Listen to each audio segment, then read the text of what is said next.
Welcome to Module 4 of Week 1, Real Property Ownership. I might note that in this course we cover real property ownership, not personal property ownership. Personal property ownership is covered in your income tax course. Although some of the terms may be the same, such as joint tenancy, they many times have different technical ramifications as far as the estate tax law. So bear in mind that we should treat real estate separately than personal property, which is anything that is not real estate for purposes of taxation, and in some cases even how it's owned or controlled. So let's get into the topic. What is real property? First of all, it's defined by state law. The general rule is it's the land, anything under the land, over the land, or attached to the land. There's some very easy examples, such as if you've got a tree, that's obviously attached to the land. If you've got a house, that's attached to the land. If you have built-in equipment in the house, such as a built-in refrigerator or a built-in stove, of wall-to-wall carpeting that's incorporated, that is real property.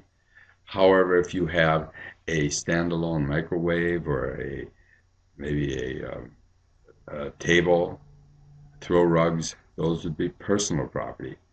Likewise, when we mentioned the tree before, as long as the apple is on the tree, it's real property. When the apple falls off the tree, it's personal property. The states do have different definitions. They're all not the same. As you can suspect, every state tries to be a little unique, I would guess. There are some states who have special laws for water rights. There are other states where water rights, such as rivers and ponds and streams, etc., fall under real property. So you really have to be attuned to what the state law is. We tend to be very general when we're taking a course in financial planning. And as a financial planner, if you're in practice, you have to do your due diligence about your laws and make sure that you don't give clients information about laws that don't exist in your state. So be aware of that. I might also note before we really get into the topic that real property laws are determined by the state law of the state where it's located. It is not determined by the state of the domicile of the owners. So I live in California, I'm domiciled in California, but I own property in Arizona, Washington, Oregon. My real property is controlled by the states of Oregon, Washington, and Arizona, not by California. And I think that's important for you also to remember when you're dealing with a client, which means, again, so important for you to do your due diligence and using lawyers as required. For example, then you deal in Washington or Oregon, you have to deal with lawyers from those particular states. Same with Arizona. As mentioned before, but I need to repeat because people forget it, state law determines ownership rights and control. Federal taxation is based on state law. And that is true for almost everything we find in estate planning. We will use the rights and controls and how it's defined by the state, where the federal law is only concerned with the taxation, and the federal law, as a general rule, goes by how the state defines it. There's very few exceptions in that area, and I guess the one is that we have today is being reviewed by the federal court as we're talking. The rights of people of the same sex getting married. It's recognized by some states, but the federal tax law doesn't recognize it. That's one of the few exceptions. Titling is by state law. Ownership titles are controlled by state law of the state it's located in. And I might note that it also applies if the property is located outside the United States. So if you're fortunate enough to own a piece of property in southern France, or maybe a winter resort in Canada, in the Canadian Rockies, the titles would be by those governments, the French government, the Canadian government. And in the Canadian government, you might find that there's special rules for British Columbia that are in addition. So you have to, again, do your research. Probate on real estate is performed when where the real estate is located which means that before you can do the probating of your clients at death, you have to probate all the property that's located outside of the state of death. So if we have the property in France, we have it in Canada, and we have, say, in Colorado, and the individual's residence, say, is Texas, all three of those locations other than Texas have to be done before it's done in Texas, which means there are delays. Let's face it, many probates are controlled by local law, and local law tends to give preference to local residents as opposed to out-of-state residents.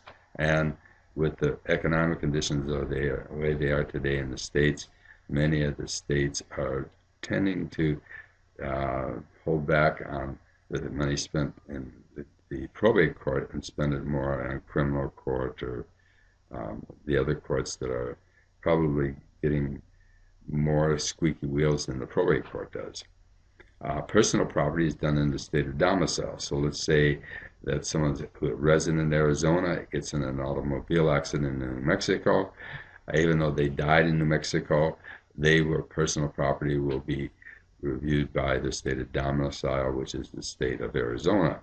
So the state of domicile becomes very important when we're trying to find out who owns property, and also that state of domicile will also do probating after it is done on the real estate done in the other states, so that the final package is done in the state of domicile. And that explains to a certain extent why it takes so long to go through probate when you have property in other states. Real property titling, there's several types. First of all, there's types that are limited to real estate and real property. Then there's types that cover real and personal property, and we're going to cover all of them. It's just a simple layout here so that you can see what terms you will be using that will immediately identify as real estate, which is fee simple, tenants by entirety, and tenants in common. And we have the other set here that covers property, both real and personal, so you have to find what kind of property is being covered by it to know how it's covered for estate tax purposes. Fee simple. With fee simple, a lot of people say, well, what the hell does that mean? Well, it's a term that goes back 1,000 years or more, so I'm not really sure what it means, but it's the sole ownership of real estate by an individual, and that sole ownership could include a property that has easements on it. It could be underwater. It could be whatever. As long as you're the only name on the deed, that is fee simple. Now, if you have fee simple, it requires a will to avoid intestacy, which means that anybody who has fee simple ownership, only one person's name on a will, on a real estate, by definition, has to have a will, otherwise it'll go intestate. And again, this is something that is general knowledge that you can tell a client. You have real estate, you better see an attorney to get a will, otherwise it'll be intestate. Of course, if they ask you what intestacy means, you'd have to tell them that's how the state determines the ownership. Again, how the state determines the ownership can only be told by a lawyer, because in most states, intestacy law is 20, 30 pages of very small print, and you're not qualified to discuss that with the client, other than the fact that the state determines who gets the property. Therefore, again, you need to see an attorney. Joint tenants with rights of survivorship, which is some states call joint tenancy, some states it's called joint tenants with rights of survivorship. I think the safe way is always to call it joint tenants with rights of survivorship. And do as I say, not as I do. Occasionally in this course you'll hear me use the term joint tenants. You should be using joint tenants with rights of survivorship, and probably some people will let me know that I have made that mistake. Two or more persons with the sharing of the same interest, the same title, the same time, and the same possession, which has a lot of meaning in law. And if this is a law course, we could probably spend 2 or 3 weeks just on those 4 definitions. What you have to know is that 2 or more persons who are sharing the property in all respects. Now, It's rarely appropriate titling except for married couples. For married couples, it's a great titling in many cases, depending on the facts and the goals of the clients. But when we're talking about titling for non-married couples, it really is inappropriate. And quite honestly, unless it's being used as a convenience method for older people or young children, which we'll talk about later in the course, joint tenancy would probably be bad advice by the part of a financial planner and probably wind you up in a lawsuit. So restrict your advice on joint tenants with right of survivorship to husbands and wives. It does serve as a will substitute and is a very effective will substitute, especially with spouses. And there we'll go from there later on. And of course, we'll be talking a lot about joint tenants with rights of survivorship. Tenancy by entirety is joining in a ship by a married couple. And the big advantage to it, in my mind, is nothing can be done to property without approval of both spouses, and it is used as a will substitute. So, example that you might have is a husband is a drinker or a wife spends too much money on gambling. How do you protect the real estate they own? Well, joint tenancy by entirety is a way of doing it. Tenancy entirety are found in the states that are called common law states, which are basically most of the states, most of the population of this country. And some of you who live in common law, community property states like Texas or California or Washington say, why do I have to know tenancy entirety in my state? Well, if your client owns property in another state, for example, I have a client who owns property in Colorado that he uses for skiing in winter, and he has also a property in Arizona that he uses for when he isn't skiing in winter. He's staying there in winter. And then they own a condo in Hawaii. Well, in property owned in Colorado is common law. Tenancy by entirety applies. Property in Arizona is going to be community property, not tenants by entirety. Property in Hawaii is going to be tenants by entirety. So it's going to have to be titled differently. Why does it have to be titled differently? Because real property titling is determined by the state where the property is located. So if you're a resident of a community property state and you have property in a common law state, you have to know the tenancy by entirety. Likewise, if you're a tenancy by entirety state and you have property in community property states, you're going to have to learn how community property can title it. Joint tenancy is one that can be used in all 50 states, but other than that, you're going to have to look at joint tenancy by entirety for those states that are common law only. And that, again, is where the property is located. Community property. This is basically the states in the Southwest, Washington and Wisconsin. Your textbook points them out, and I'm never too concerned about knowing what states are community property, because again, that would be a lawyer's responsibility, not a financial planner's. But I can tell people that property acquired during a marriage via W-2 income, which is employment income, or self-employment income, while in a community property state is considered community property. In other words, from the standpoint of the state that's a community property state, the marriage entity owns the property that is split 50-50 between the husband and wife. Nothing can be done with the property without the consent of both spouses. And that's the same thing that we had in tenancy by entirety. Both of them to achieve the same goal. We can preclude the spouse from doing something because both spouses have to prove it if it's community property or tenancy by entirety. It does require a will, however, to avoid intensity for the CFP exam. Now, one of the problems we have is that community property tends to vary quite a bit state by state. That our community property, there is no one state that I think the board uses as an example. They use, pick and choose what's to be used, and an example of this is the will to avoid intestacy. For example, here in California, community property is a way to avoid intestacy if it's done properly through a lawyer. However, it in other states isn't.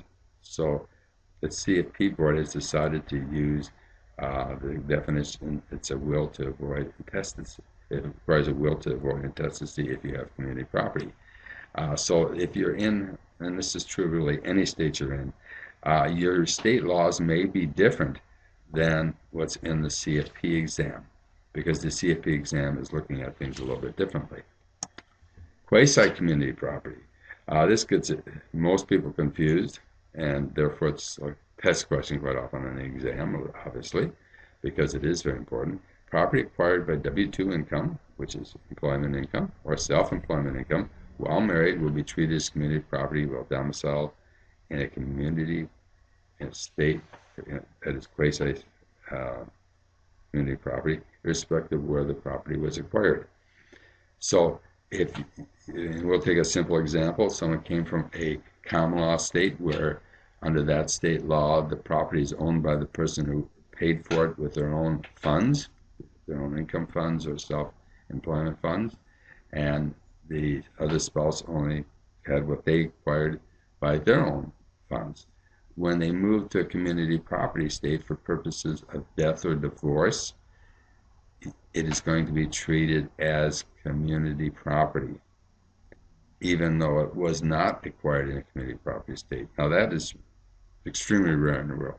The rule generally in the world is where you acquire the property determines the ownership for the future.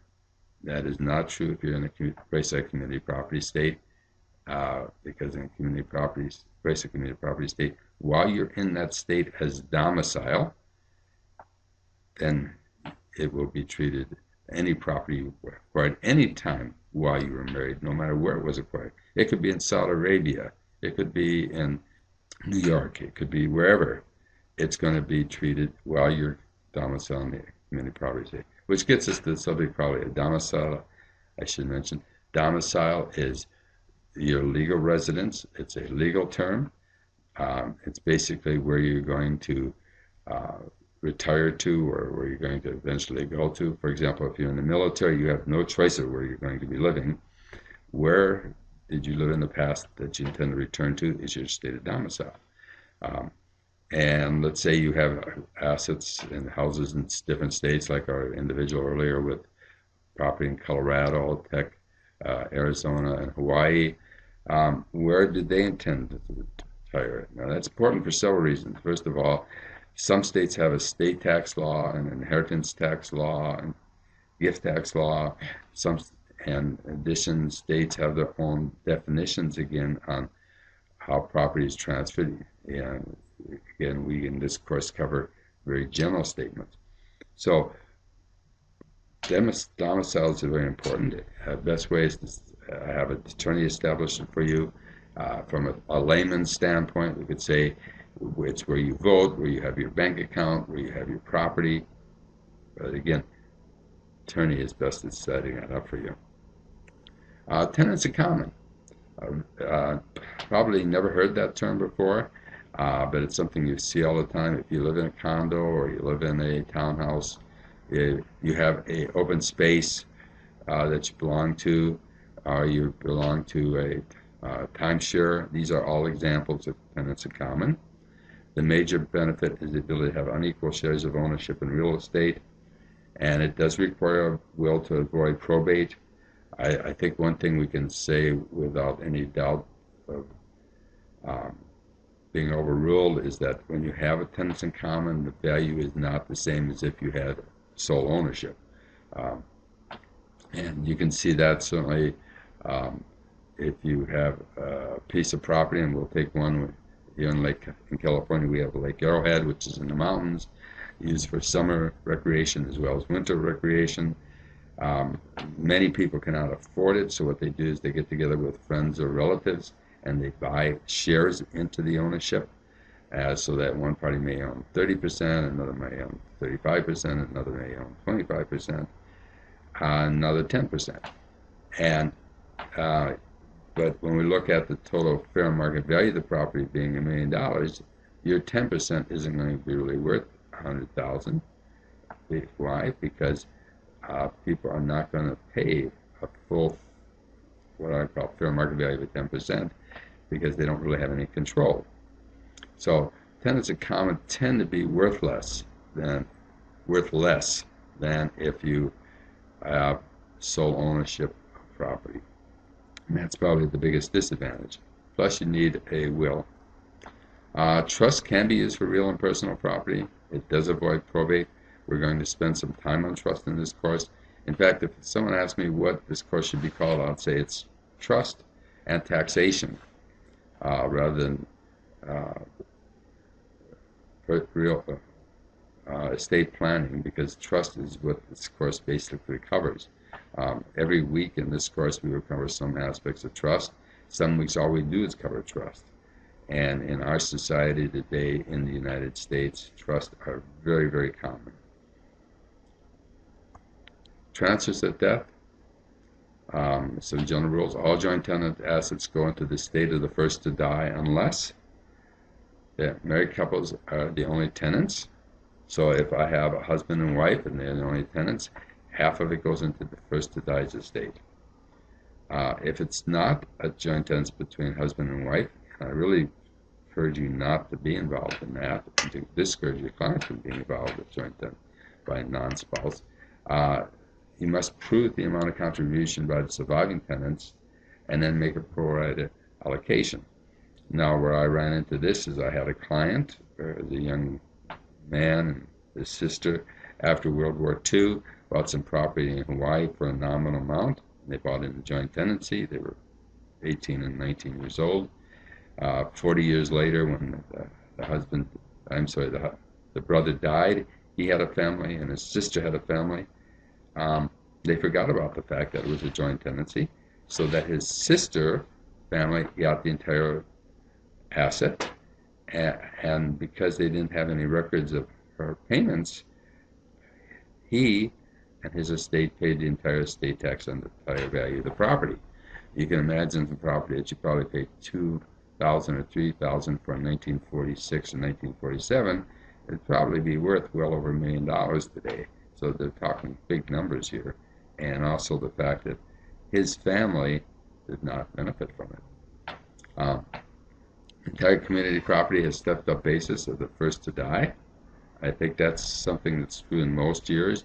There is an exception, 2010, but as a general rule, we can advise our clients that we can expect in the future that unless the laws change, that there'll be a stepped up basis at death of the first to die. And that's true for community property. It's also true for everything else in the estate. Next is real property is probated where located, while personal property is probated in a state of domicile. So if we own some property in France or in Hawaii, that's where it's going to be probated. Then that probation will then move to your state where your domicile to be handled along with the probating your personal property in your state of domicile, and also any property you own in your state of domicile. Titling the real property is limited to those ownership types recognized by the state where the property is located.